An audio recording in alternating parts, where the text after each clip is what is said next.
ओम श्री परमात्मे नमः। आज हम श्रीमद् भागवत महात्म्य के प्रथम अध्याय में 37वें श्लोक से शुरू करेंगे। श्री व्यास देव जी को प्रणाम। इस तरह कलयुग के दोष देखता और पृथ्वी पर विचरता हुआ मैं यमुना जी के तट पर पहुंचा, जहां भगवान श्री कृष्ण की अनेकों लीलाएं हो चुकी हैं। मुनिवरों, सुनिए, वहां मैंने एक बड़ा आश्चर्य देखा। वहां एक युवती स्त्री खिन्न मन से बैठी थी। उसके पास दो वृद्ध पुरुष अचेत अवस्था में पड़े जोर जोर से सांस ले रहे थे। वह तरुणी उनकी सेवा करती हुई कभी उन्हें चेत कराने का प्रयत्न करती और कभी कभी उन्हें उनके आगे रोने लगती थी।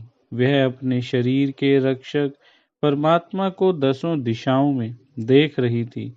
उसके चारों ओर सैकड़ों स्त्रियां उसे पंखा झल रही थी और बार बार समझाती जाती थी। दूर से यह सब चरित्र देखकर मैं कौतूहलवश उसके पास चला गया। मुझे देखकर वह युवती खड़ी हो गई और बड़ी व्याकुल होकर कहने लगी। युवती ने कहा, अजी महात्मा जी, क्षण भर ठहर जाइए और मेरी चिंता को भी नष्ट कर दीजिए। आपका दर्शन तो संसार के सभी पापों को सर्वथा नष्ट कर देने वाला है।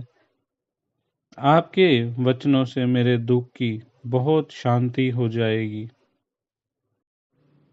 मनुष्य का जब बड़ा भाग्य होता है तभी आपके दर्शन हुआ करते हैं। नारद जी कहते हैं, तब मैंने उस स्त्री से पूछा, देवी, तुम कौन हो? ये दोनों पुरुष तुम्हारे ये दोनों पुरुष तुम्हारे क्या होते हैं? और तुम्हारे पास ये कमल नयनी देवियां कौन है? तुम हमें विस्तार से अपने दुख का कारण बताओ। युवती ने कहा, मेरा नाम भक्ति है। ये ज्ञान और वैराग्य नामक मेरे पुत्र हैं। समय के फेर से ही ये ऐसे जर्जर हो गए हैं। ये देवियां गंगा जी आदि नदियां हैं। ये सब मेरी सेवा करने के लिए ही आई हैं। इस प्रकार साक्षात देवियों के द्वारा सेवित होने पर भी मुझे सुख शांति नहीं है। तपोधन, अब ध्यान देकर मेरा वृतांत सुनिए। मेरी कथा वैसे तो प्रसिद्ध है, फिर भी उसे सुनकर आप मुझे शांति प्रदान करें। मैं द्रविड़ देश में उत्पन्न हुई, कर्नाटका में बढ़ी, कहीं कहीं महाराष्ट्र में सम्मानित हुई, किंतु गुजरात में मुझको बुढ़ापे ने आ घेरा। वहां घोर कलयुग के प्रभाव से पाखंडियों ने मुझे अंग भंग कर दिया।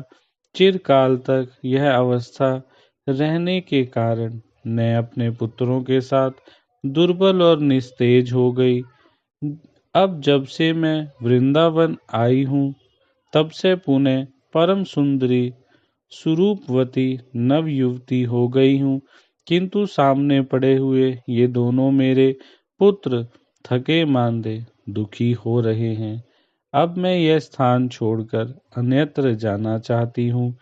ये दोनों बूढ़े हो गए हैं, इसी दुख से मैं दुखी हूँ। मैं तरुणी क्यों हूँ और ये दोनों मेरे पुत्र बूढ़े क्यों? हम तीनों साथ साथ रहने वाले हैं, फिर यह विपरीतता क्यों?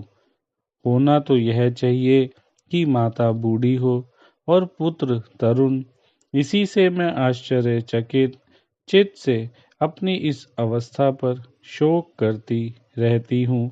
आप परम बुद्धिमान एवं योग निधि हैं, इसका क्या कारण हो सकता है, बताइए। तब नारद जी ने कहा, साध्वी, मैं अपने हृदय में ज्ञान दृष्टि से तुम्हारे संपूर्ण दुख का कारण देखता हूँ। तुम्हें विषाद नहीं करना चाहिए। श्री हरि तुम्हारा कल्याण करेंगे।